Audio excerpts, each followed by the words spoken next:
The story now of how a single mother of 4 is realizing her own strength after several attempts to regain control of her own life.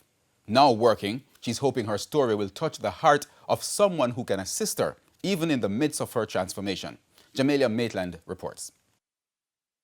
It's very bleak, so. Cold air, the sight of dark clouds, and the smell of the earth make one family of 4 in Tavern St. Andrew very anxious. And it's clear why. The house they live in is no match for the rain or any weather, as a matter of fact. Very stressed, nervous, worried, everything. So we just have to prepare. We just hope that the rain don't fall as hard. 29-year-old Sashana Campbell is a single mother of 4 children.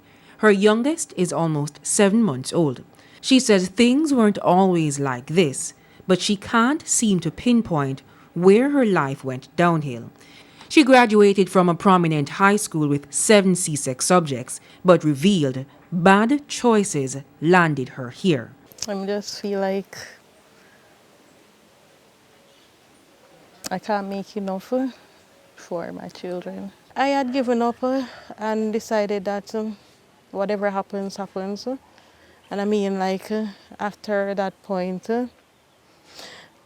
I really didn't know what was happening in my life, and I literally got a call. Sashana works in the business process outsourcing industry on a part-time basis, hoping one day she'll get the chance to work full-time to support her family. She says she's committed to making things right for her children, whose father walked out on them. Her daughter, who's in primary school, hasn't been in classes for a while. The device she was using failed. And so after work, she would catch up on school assignments on her mother's phone. The single mother says things are not that bad, but this time of the year, it's been emotional. They've been bothering me all December long to put up a Christmas tree, to asking me what they're getting for Christmas. But I have to tell them that maybe in January I'll buy you something for Christmas. They're like, but mommy, January is not Christmas.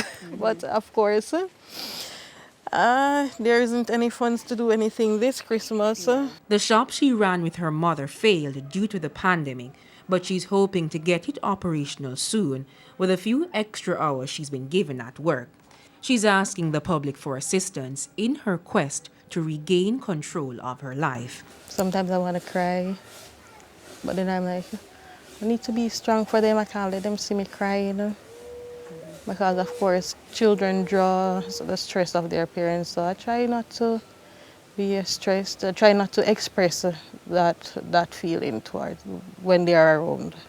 Jamaica Maitland, TVJ News.